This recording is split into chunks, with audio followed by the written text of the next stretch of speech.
Budget सत्र चल रहा है 23 तारीख से।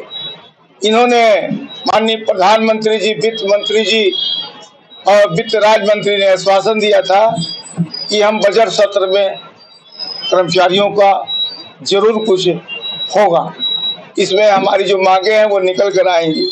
तो इसीलिए हम उनको याद दिलाने के लिए आज बैठक के माध्यम से सरकार को चेताने जा रहे हैं कि सरकार अभी भी हमारी पुरानी पेंशन दे दें, 1.5 साल का एरियर नहीं मिला है वो दे दें, और हमारा 8वां वेतनमान ड्यू है वो दे दें, और 50% मर्जर होने पर वेतन मूल वेतन में जोड़ा जाता है वो दे दें, और हमारे पेंशनर का 5 साल को 5%, जो 60 साल से उम्र से ऊपर हो गए उनको 5%, 65 साल पर फिर 5%, यानी 5% हमारा बढ़ोतरी हो। इस बात का ये लिखा पढ़ी शासनादेश है कि ऐसा होना चाहिए। लेकिन ये दुर्भाग्य है इस सरकार में कोरोना जैसे पीरियड में ये हमारा जो डीए था वो नहीं दिया, जबकि हमारे बहुत से कर्मचारी शहीद हुए। इसीलिए आज बैठक के माध्यम से सरकार को चेताने का काम करेंगे और 12 तारीख को हम लोग प्रदर्शन भी करेंगे। अभी हम लोग निर्णय कर लेंगे, आपके माध्यम से सूचना जाएगी और 12 तारीख को पुनः हम लोग प्रदर्शन करेंगे। प्रदर्शन के माध्यम से सरकार को आपके माध्यम से, इंटेलिजेंस के माध्यम से, एलआईयू के माध्यम से और प्रेस को, मीडिया हमारा ऐसा है कि मीडिया न रहे तो मैं समझ सकता हूँ कि लोकतंत्र खतरे में पड़ जाएगा। आप लोगों के बदौलत ये पेट की रोटी मिलेगी, और पेट की रोटी इसलिए जरूरी है, आप सब जानते हैं 60 साल के बाद आजकल वृद्धाश्रम की में संख्या बढ़ गई है बुजुर्गों की। तमाम माँ बाप ऐसे हैं, माँ बाप बड़ा बड़ा पढ़ाए बच्चों को कर्जा लेके सब बाहर चले गए, अपने बैठ के रोटी सेक रहे हैं। इस तरह की हालत हो गई है। तो बताइए बिना पेंशन के आदमी कैसे जिंदा रहेगा? वो तो पेंशन न मिलने पर ही हार्ट फेल हो जाएगा, मर जाएगा, या तो भयंकर बीमारी हो जाएगी। आजकल तो बीमारी वैसे ही चल रहा है। और हमारे बीमारी में भी जो कैशलेस इलाज है उसको 10 लाख किया जाए और ओपीडी की भी सुविधा दी जाए। ओपीडी की सुविधा उसमें नहीं है। अगर हम अस्पताल में जाएंगे तो कहने भैया तो पैसा लग जाएगा, तो उस कैशलेस इलाज का क्या फायदा? हम चाहते हैं कि सभी का कैशलेस इलाज ओपीडी सहित पूरा फुल हो, जिससे हमारे कर्मचारियों का इलाज हो, बेहतर इलाज हो, बेहतर हॉस्पिटल दिया जाए। और हमारी जो मांगे हैं वो कोई नई चांद तारा नहीं मांग रहे हम आपसे वही मांग रहे हैं जिसमें आपसे हमारा पहले का समझौता है। अंग्रेजों ने पेंशन दिया, ब्रिटिश हुकूमत ने पेंशन दिया, आज हमारी राम राज की कही जाती है सरकार है, लेकिन राम राज की सरकार जब तक पेंशन नहीं देगी, राम राज की सरकार हम लोग नहीं मानेंगे। और आने वाले दिनों में पुनः आंदोलन की राह पर सभी कर्मचारी डटेंगे और सरकार का मुकाबला भी करेंगे। सरकार अगर समझती है कि हम दमनात्मक रवैया से हम जो है दबा देंगे तो कर्मचारी दबेगा नहीं, हम लड़ेंगे, मरेंगे और पुरानी पेंशन सबके लिए लेके रहेंगे। धन्यवाद। उत्तर प्रदेश में अभी 2023 से 2003 से 2005 तक के कर्मचारियों के लिए ओपीएस लागू किया गया है। उनको ऑप्शन दिया गया है कि सेलेक्ट करें ओपीएस में जाना है कि एनपीएस में जाना है। जी जी, तो ये तो बड़ी अच्छी पहल है गवर्नमेंट की। ये पहल है, इसका तो हम लोगों ने स्वागत किया, लेकिन उससे पहल सबका नहीं है, वो 60,000 कर्मचारियों का है। 60,000 कर्मचारियों का है। एक आंशिक कर्मचारियों को बांटने के लिए 10% में उन्होंने 10% से कम होगा उन्होंने दे दिया, और जज को दिया है इन्होंने। माननीय जज साहब को भी पुरानी पेंशन बहाल हुई भैया, और उसके बाद बाकी सब उनका, यानी जज को मिल गया, उनका दली अभी पेंशन से बेखबर है। अभी आपने जिक्र किया वित्त मंत्री का और वित्त राज्य मंत्री का। जी, विगत दिनों वित्त राज्य मंत्री आपके गोरखपुर से ही हैं। हाँ, वो यहाँ मौजूद थे। आपने उनसे, हम लोगों ने, सभी लोगों ने मिला, दीपक चौधरी मिले, हम सभी लोगों ने मिला, दिल्ली भी है। दिल्ली देखिए ये तो हो रहा है, कह रहे हैं कि निश्चित तौर से बजट सत्र में हम कर देंगे, आपकी काफी मांगों को मैं दूंगा। अब आश्वासन है, अब आश्वासन देखा जाए। आप 12 तारीख से आंदोलन की बात कर रहे हैं जी, तो क्या ये बजट सत्र में जब मांगे पूरी हो जाएंगी तब भी हम 12 को देखिए सरकार कहती है, लेकिन सरकार फिर भूल न जाए उनको चेतावनी देने के लिए कहना जरूरी है। अगर हम लोग नहीं कहेंगे सरकार फिर चल जाए तो फिर क्या होगा। देखिए हमारे बीच में राय साहब भी आ गए जो महामंत्री हैं PRKS के, और हम सभी मिलकर केंद्र राज्य मिलके 12 तारीख का प्रदर्शन करेंगे। समय आप बता देंगे राय साहब। हमारा रुपेश कुमार श्रीवास्तव, अध्यक्ष राज्य कर्मचारी संयुक्त परिषद, यानी राज्य कर्मचारी और केंद्र कर्मचारी। ये बैठक हमारी जो है कि पुरानी पेंशन बहाली का जो मामला चल रहा है, पुरानी पेंशन बहाल करने के लिए ये अनवरत हमारा आज से नहीं, जब से पुरानी पेंशन नई पेंशन लागू की तब से धीरे धीरे गति को तेज किया गया। इस गोरखपुर में चूंकि इसका पुरानी पेंशन बहाली के इस पर जो NJCA का बना था उसके संयोजक हम थे, हमारे रुपेश जी और हमारे सब लोग हमारे पदाधिकारी थे। इस पर आज बैठक किया गया। जो बजट है, जो भी और भी सरकार बनी है कि हम लोगों का पुरानी पेंशन पूर्णतः लागू किया जाए। अभी जो ये मामला हमारा सेंट्रल में जो 2004 का मामला था जिसका नोटिफिकेशन 2000 पहले हुआ था, उन लोगों को पेंशन में मान लिया गया, उन लोगों को ऑप्शन दे करके कि आप पत्र दे करके उनको मान लिया गया। स्टेट का नहीं हुआ था, स्टेट का नहीं हुआ था कि जो 2004 के पहले जितना नौकरी में जो फार्म भरे थे और जो उसका ये था, तो स्टेट का भी अभी आदेश हो गया है, लेकिन उससे हमारा कोई, उसमें केवल कुछ लोगों को फायदा हुआ है, क्योंकि जो फार्म भरे होंगे उन्हीं लोगों का फायदा हुआ है। पूर्णतः फायदा तब होगा जब पुरानी पेंशन बहाल की जाएगी, तभी पूर्णतः फायदा होगा पूरे देश में। हम लोग पूरे देश तो चूंकि हम लोग रेलवे से हम लोगों का संगठन जो है इंटक ILO ITF से पूरे वर्ल्ड में है, इस नाते हम लोगों ने कई बार प्रदर्शन किया गया हम लोगों ने, लेकिन प्रदर्शन करने के बाद भूख हड़ताल किया गया।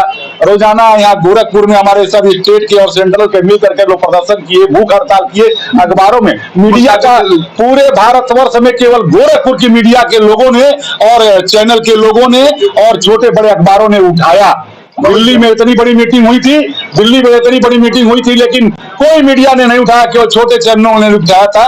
लेकिन गोरखपुर में मीडिया वालों को बहुत बहुत धन्यवाद कि उन्होंने सही बातों को, मजदूरों के बातों को, गरीबों की बातों को मीडिया के लोगों ने गोरखपुर में उठाया। इसके लिए बहुत बहुत धन्यवाद है। हम सारे संगठन के लोग मिल करके, स्टेट और केंद्र के सभी लोग मिल करके इस लड़ाई का अंजाम तक पहुंचाने का काम किया जाएगा। हमारे भाई रुपेश जी जो है दिन रात सोने बैठने नहीं देते हैं, रात दिन यही एक है, पुरानी पेंशन बहाली होनी चाहिए। और हम लोगों का भी यही कार्यक्रम है, जितने लोग हमारे आए हैं, शिक्षा विभाग से आए हैं, हॉस्पिटल से आए हैं, हमारे अशोक पांडे जी जो हमारे ज्योति जी हमारे हैं और जोशी भी है, और हमारे अमीन संघ के अध्यक्ष हैं, हमारे आज शुक्ला जी प्रदेश, हमारे बीच में सौभाग्य की बात बनारस के मोदी जी के, हमारे माननीय प्रधानमंत्री जी के क्षेत्र के और हमारे ऑल इंडिया के जोनल सेक्रेटरी रमेश मिश्रा जी भी उपस्थित हैं आज गोरखपुर में। इन्होंने बहुत ही धारदार तरीके से गोरखपुर में लड़ाई, वहां बनारस में लड़ाई लड़ा है।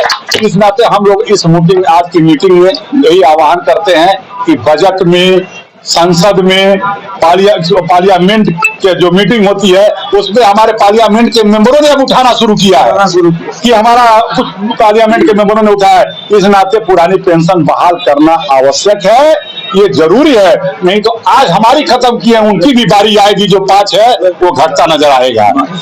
और हमारा चूंकि हम लोग का फेडरेशन जो भी ऊपर का निर्देश देता है, चाहे 12 को हो, चाहे 15 को हो, चाहे 13 को हो, चाहे जो भी होगा, उसको हम लोग निर्देश का पालन करते हैं, उसके हिसाब से कार्यक्रम करते हैं और पालन के हिसाब से जो हम लोग को जेन्युइन लगता है कर्मचारियों की मांग को, वो हम लोग स्वयं भी लोकल स्तर पर उठाते हैं। पूर्वोत्तर रेलवे पर गोरखपुर स्टेट के लोग और सेंटर के लोग हम लोग उठाते हैं और हम लोग लड़ते रहेंगे हमेशा। पुरानी पेंशन बहाली तक हम लोग की लड़ाई और जंग जारी रहेगा।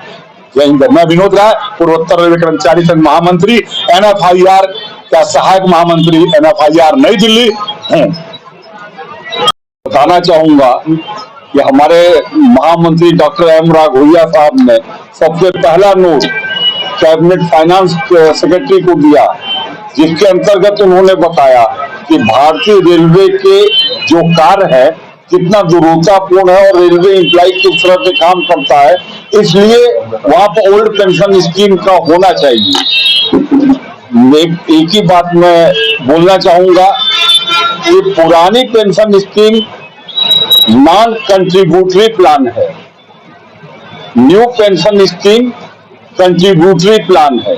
दोनों में बेसिक अंतर ये है कि एक जगह आप कंट्रीब्यूशन देते हैं 40% और 60% का जो रेशियो बाद में आता है, उसका सबसे बड़ा कारण यही है कि वो कंट्रीब्यूटरी प्लान है।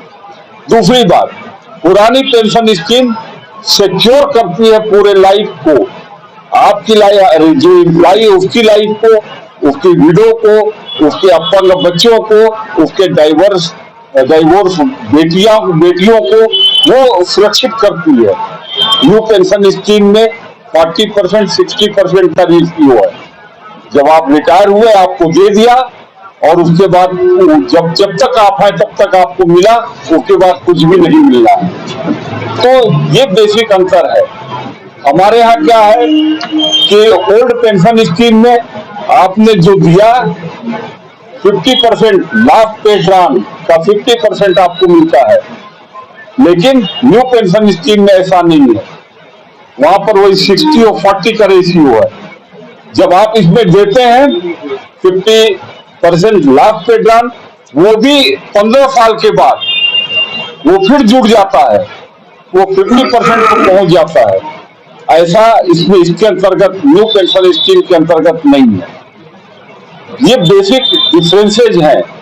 इसलिए रेल एम्प्लॉय हो, चाहे सिविल का हो, स्टेट गवर्नमेंट का हो, कोई एम्प्लॉय सरकार में कार्य करता है, उसको सुरक्षात्मक, उसके परिवार को सम्मानजनक जीवन यापन करने के लिए ओल्ड पेंशन स्कीम आना चाहिए।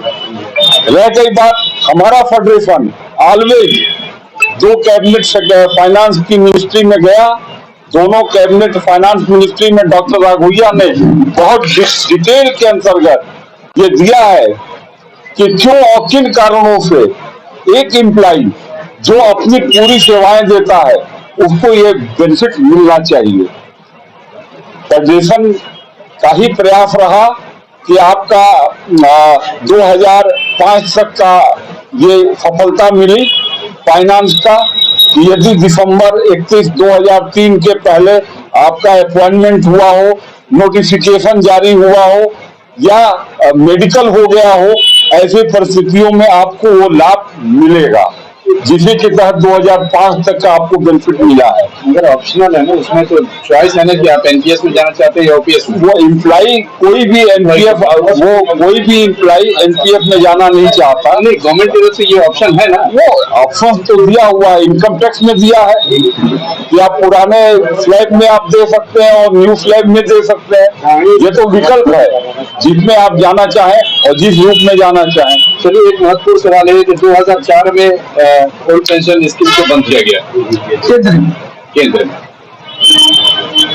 आपके संगठन का या जो ये एनपीएस खत्म करने की मांग या ओपीएस बहाली की शुरू हुई तो 2014 में, 10 साल का गैप नहीं। 2004 में national federation of Indian railwaymen उस एग्रीमेंट में सम्मिलित नहीं था जिसके लिए न्यू पेंशन स्कीम लागू किया है। आप ऑन रिकॉर्ड आप कहीं पर भी देख सकते हैं, हमारे डॉक्टर राघोइया या प्रेसिडेंट साहब उसमें सम्मिलित नहीं हुए हैं। एक उमराव मल पुरोहित जी जो AIRF के तत्कालीन अध्यक्ष थे, इस वक्त नहीं है, वो उसके ट्रस्टी थे। National federation of Indian railwaymen ने जब से ये लागू किया है तब से उसका विरोध कर रही है। 2014 में जहां तक सवाल है, खड़गे साहब रेल मंत्री थे, डॉक्टर राघोइया साहब के प्रयास से वो फाइनेंस मिनिस्ट्री में गया, फाइनेंस मिनिस्ट्री में वो एक्सेप्ट नहीं हुआ, क्योंकि उसके बाद फिर मोदी सरकार आ गई। मोदी सरकार जब आई तो उसमें भी सुरेश प्रभु साहब जो रेल मंत्री थे, उन्होंने भी ये पूरा का पूरा प्रोसीजर ये बताया कि न्यू पेंशन स्कीम हार्मफुल है रेल एम्प्लॉय को के लिए, क्योंकि वो उसी तरीके से काम करता है जैसे मिलिट्री पर्सनल्स करते हैं, इसलिए यहाँ पर इनको ओल्ड पेंशन स्कीम दी जाए। चांस की बात है कि नहीं हो पाया और आज तक वो सफलता नहीं मिली। हम लोग लड़ाई लड़ रहे हैं। 2 फाइनेंस सेक्रेटरी की मीटिंग हो चुकी है जिसमें डॉक्टर राघोइया साहब ने पार्टिसिपेट किया है, उन्होंने पूरी परिस्थितियों को रखा है।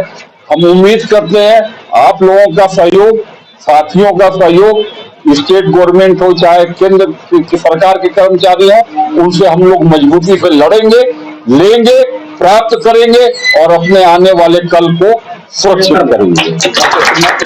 रमेश मिश्रा मेरा नाम है। मैं वर्किंग प्रेसिडेंट हूँ PRKF का और जोनल सेक्रेटरी हूँ national federation of Indian railway. Thank you.